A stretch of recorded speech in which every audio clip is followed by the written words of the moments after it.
On this video you can finally see the step-by-step of the ship-to-ship loading operation carried out by an oil tanker. This clip does not cover complete but main objective is to share what really going on during the stages of ship-to-ship loading operation.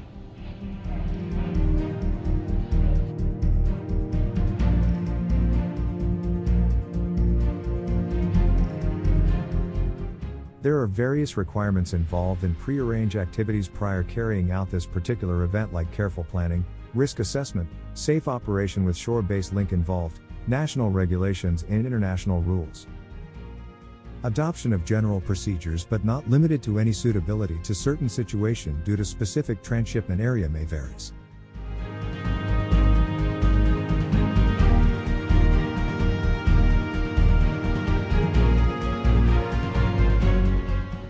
STS operation should be conducted under the coordination or advisory control of one individual, who will either be one of the masters concerned, an STS superintendent or the POAC, depending on the cargo. This is to prevent fatigue during extended operations. The role may be formally transferred to another suitable qualified person. The master of each vessel shall always remain in command of his vessel, crew and cargo, and shall under no circumstances permit safety to be jeopardized by the action of others.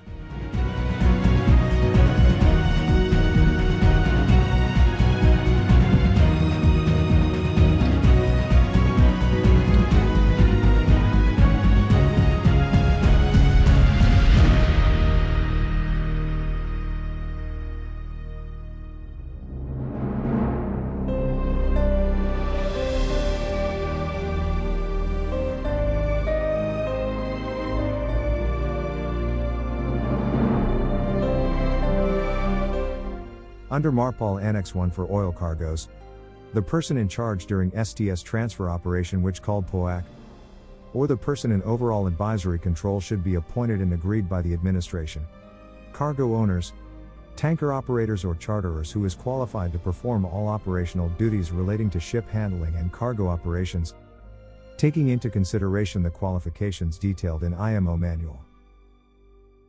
As we all know, the Ship-to-Ship Transfer Guide 4th edition publication laid an open interpretation to service providers regarding the criteria specification of master of the vessel, how the qualification are being met, and the depth to be considered being suitable in controlling the STS operation. This is highly imperative to view with the training guidance suggested for STS superintendents.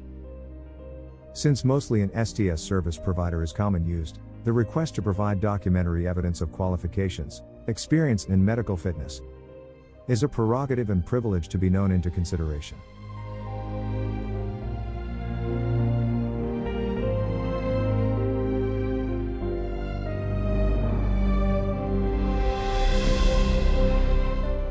The proper sufficient manning during the operation should be provided on both vessels to ensure safe conduct of operation to minimize or prevent potential fatigue. An appropriate bridge team management should be observed. It is always expected, due to its complexity, that additional crew will be employed, since the ship's crew are not only will be tending the mooring lines and cargo transfer operations but also safe navigational and anchor watches.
The general data analysis conclude within the circle of marine industry that fatigue points is one of the main contributing factor of human error causing casualties and accidents.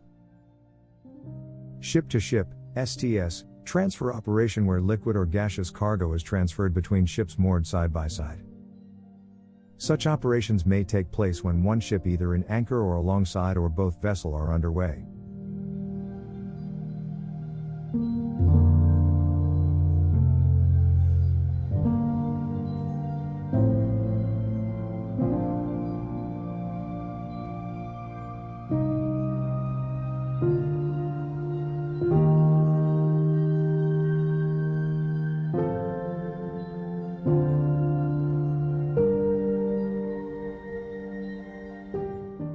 STS transfer operation at sea posed higher risk, which often operated where the normal port services and assistance are limitedly rare and difficult. Therefore, the risk identified involved should be properly addressed and mitigating measures should plan and kept in place.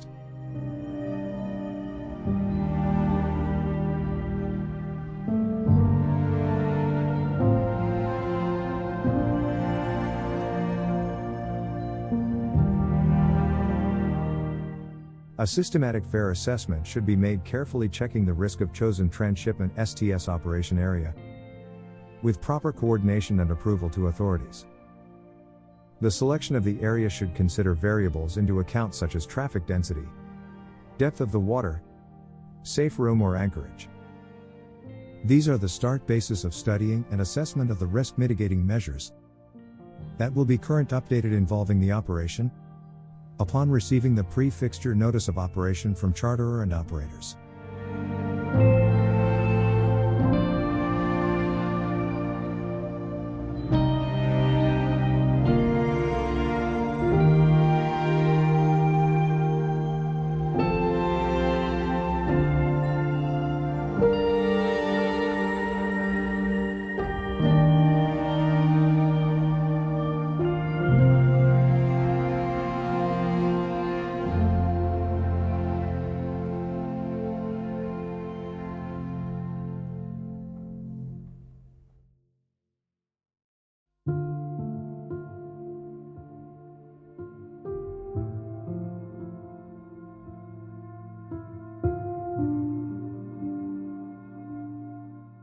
Here are some examples given of risk mitigating measures.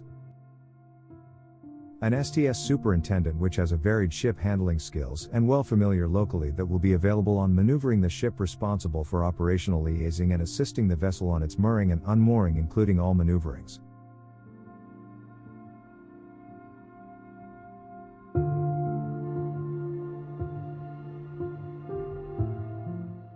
The knowledge of ship handling characteristics which should be reflected, carefully studied on ship's maneuvering plan on the current incoming operation.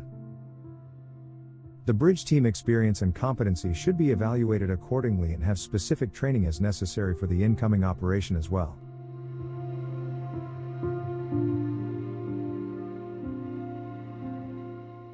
There should be a clear and detailed operating procedures established in all phases or stages of STS operation. It should be defined clearly and with familiarization which addresses various factors as technically predicted. A detailed contingency planning with specified drills should be established with responsibility fully recognized on both ship participants. All STS equipment must be fully fit for the purpose, meeting international standards and industry guidelines being carefully followed without any miss. The pre- and post-operational checks basis on accepted and updated industry guidance to fully adhered.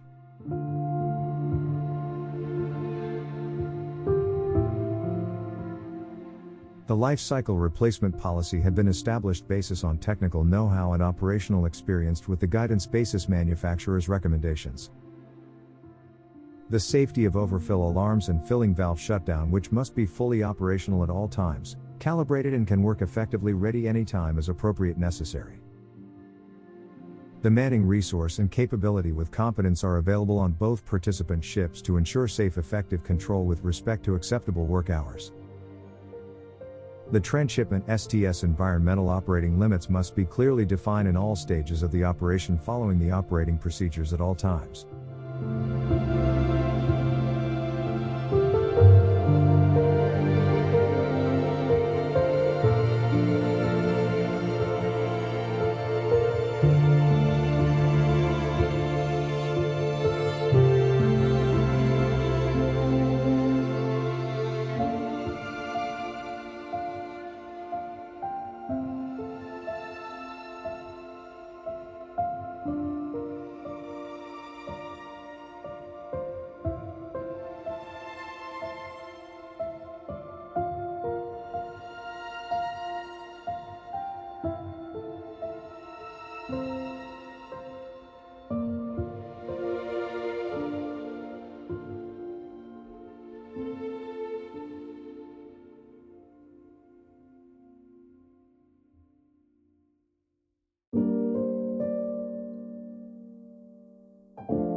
There are common vessel checklists which normally followed according to Appendix E of OICMF STS Transfer Guide.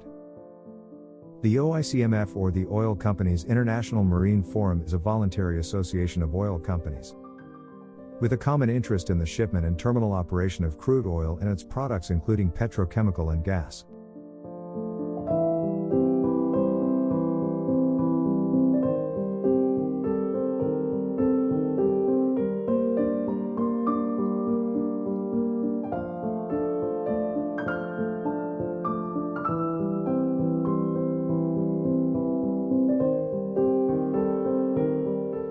They focuses exclusively on people and environmental safety best practices pertaining to design, construction, and operation of tankers, barges, and offshore vessels, including interfaces and terminals. You can view a magnitude of information on their website https://oicmf.org.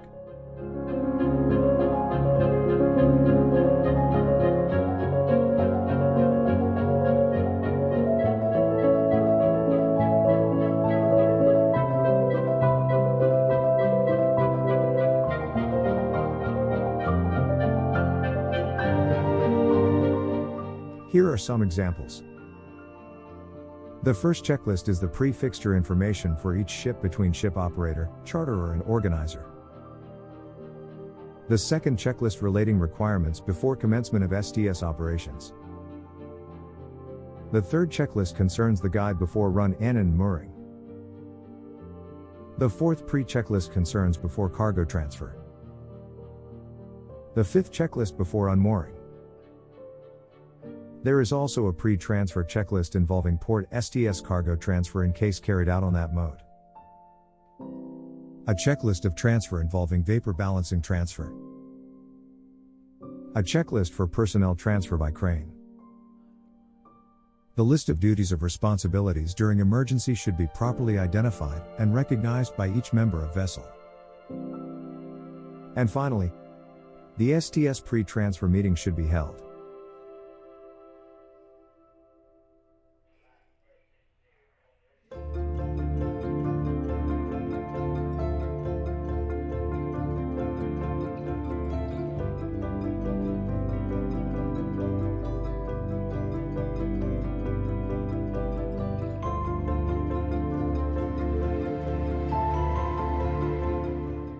As mentioned earlier, the ICS Oil Companies International Marine Forum, or OCIMF Ship-to-Ship Transfer Guide, and its checklists are the main credentials being followed by the shipping industries and tanker sector in STS operations. It was already bear out in the International Regulation for the Prevention of Pollution during Transfer of Oil Cargo between oil tankers at sea, which comes into force on the 1st of January 2011. With the inclusive amendment to the International Convention for the Prevention of Pollution from Ships MARPOL.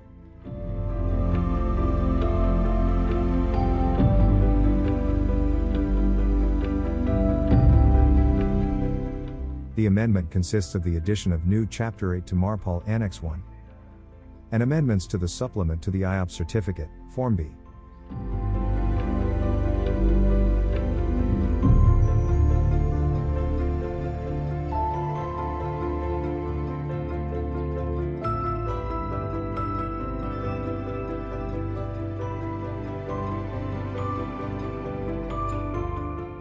The Chapter 8 includes 3 regulations from 40 to 42, wherein the Regulation 40 states that all oil tankers of 150 gross tonnage but bunkering operation and oil transfer operations for fixed or floating platform have been excluded. However, they are required to carry an approved STS operation plans by their own flag administrations. The Regulation 41 pertains to the general rules in safety and environmental protection. And the Regulation 42 is all about notification.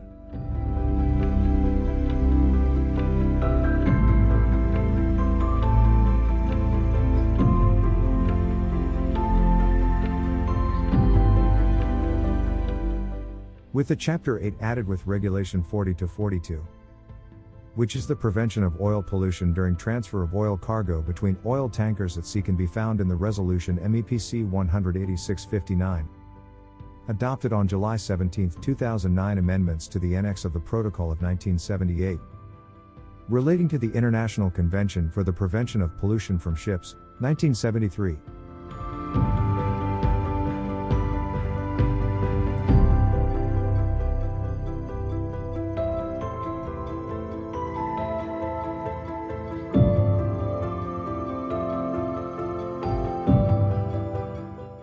Here is what exactly mentioned.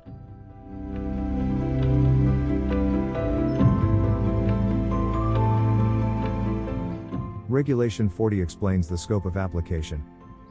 This chapter applies to oil tankers of 150 gross tonnage and above, engaged in the transfer of oil cargo between oil tankers at sea, STS operations,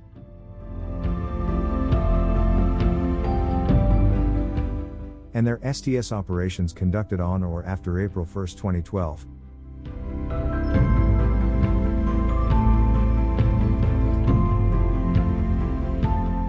However, STS operations conducted before that date but after the approval of the administration of STS operations plan, required under Regulation 41.1, shall be in accordance with the STS operations plan as far as possible.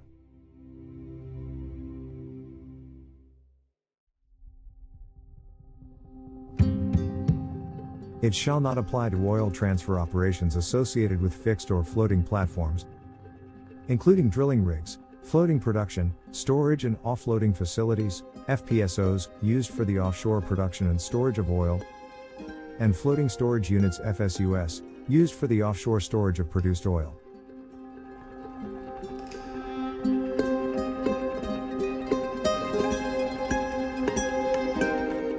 It shall not apply to bunkering operations.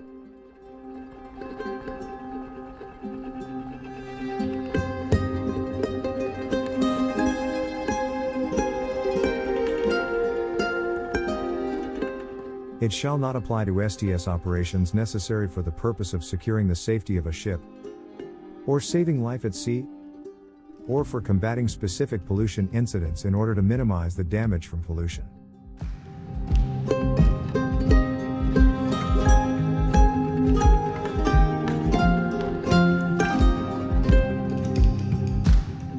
It shall not apply to STS operations where either of the ships involved is a warship, naval auxiliary or other ship owned or operated by a state and used.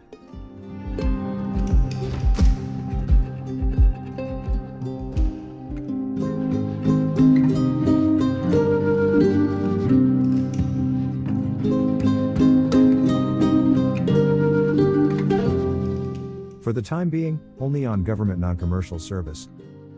However, each state shall ensure, by the adoption of appropriate measures not impairing operations or operational capabilities of such ships, that the STS operations are conducted in a manner consistent, so far as is reasonable and practicable with this chapter.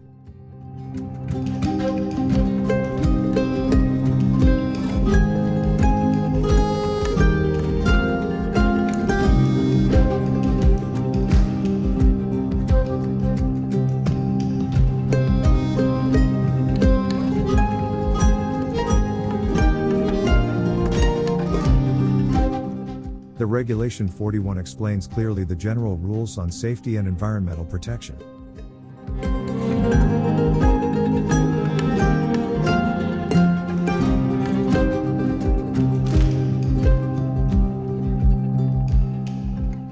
That any oil tanker involved in STS operations shall carry on board a plan prescribing how to conduct STS operations, STS operations plan, not later than the date of the first annual, intermediate or renewal survey of the ship to be carried out on or after January 1, 2011. Each oil tanker's STS operations plan shall be approved by the administration.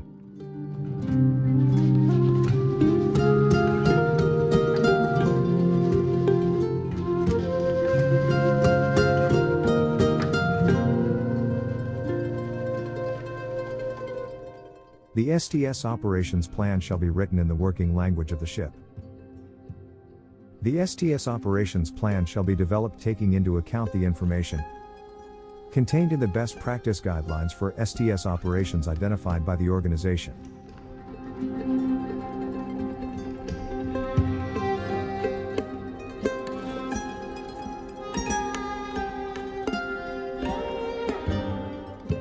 The STS operations plan may be incorporated into an existing safety management system required by Chapter 9 of the International Convention for the Safety of Life at Sea, 1974, as amended, if that requirement is applicable to the oil tanker in question.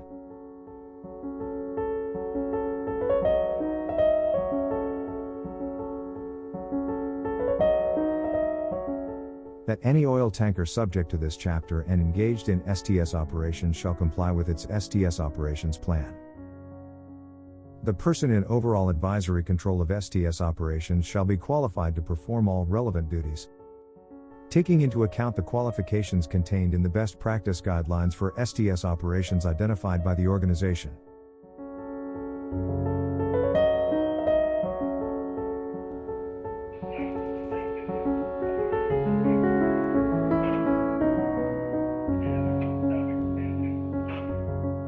That the records of STS operations shall be retained on board for 3 years and be readily available for inspection by a party to the present convention.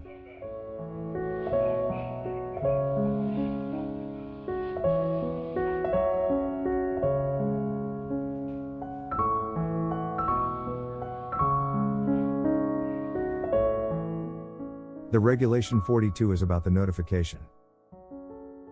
That each oil tanker subject to this chapter that plans STS operations within the territorial sea or the exclusive economic zone of a party to the present convention shall notify that party not less than 48 hours in advance of the scheduled STS operations.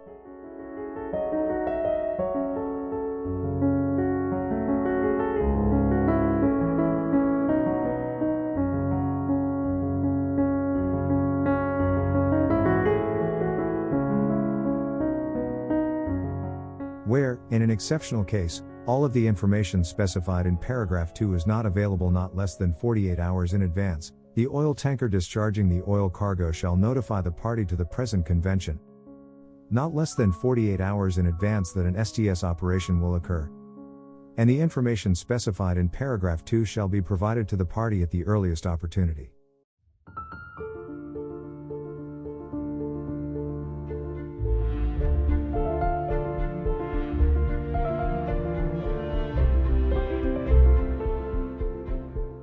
That the notification specified in paragraph 1 of this regulation shall include at least the following: name, flag, call sign, IMO number and estimated time of arrival of the oil tankers involved in the STS operations.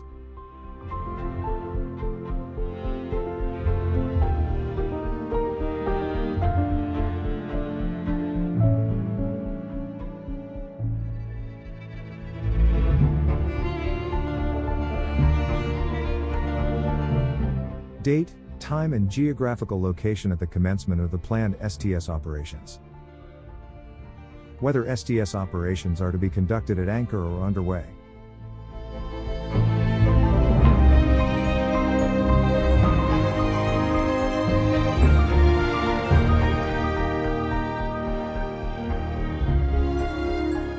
Oil type and quantity. Planned duration of the STS operations.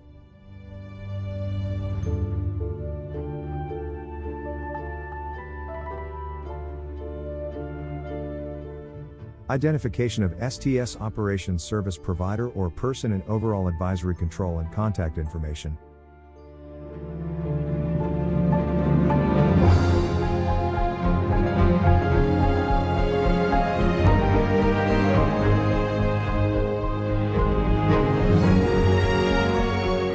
And confirmation that the oil tanker has on board an STS operations plan meeting the requirements of Regulation 41.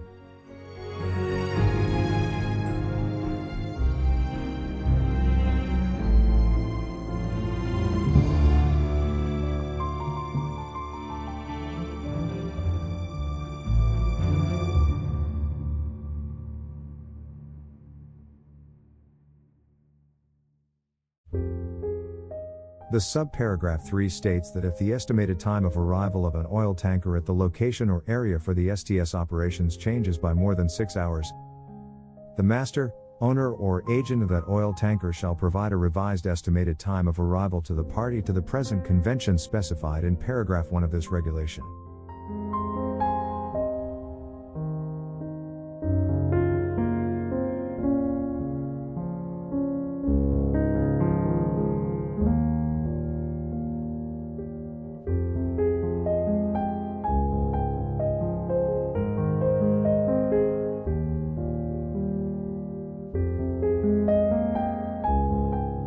Finally, the paragraph 2 states that the record of construction and equipment for oil tankers, Form B, new Section 8A is added, which is the ship-to-ship oil transfer operations at sea.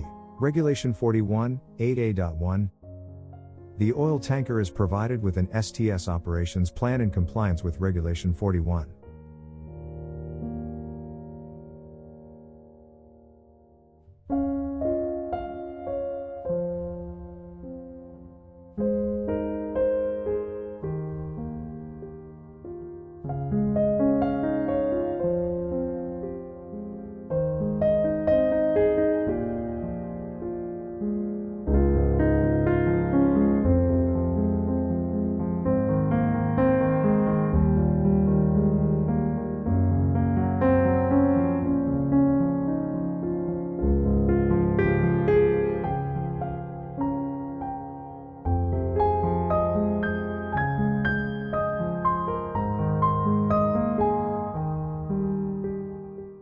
You can find the link of the description box below for the Chapter 8 added Regulation 40-42, which is the prevention of oil pollution during transfer of oil cargo between oil tankers at sea. Reference Resolution MEPC.186 59 adopted on July 17, 2009. Amendments to the Annex of the Protocol of 1978 relating to the International Convention for the Prevention of Pollution from Ships, 1973.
Don't forget to follow my Facebook page Filipinas Bullion as well as my Instagram and YouTube channel. Leave a comment, like, and don't forget to subscribe to keep you posted for new videos. Thank you for watching.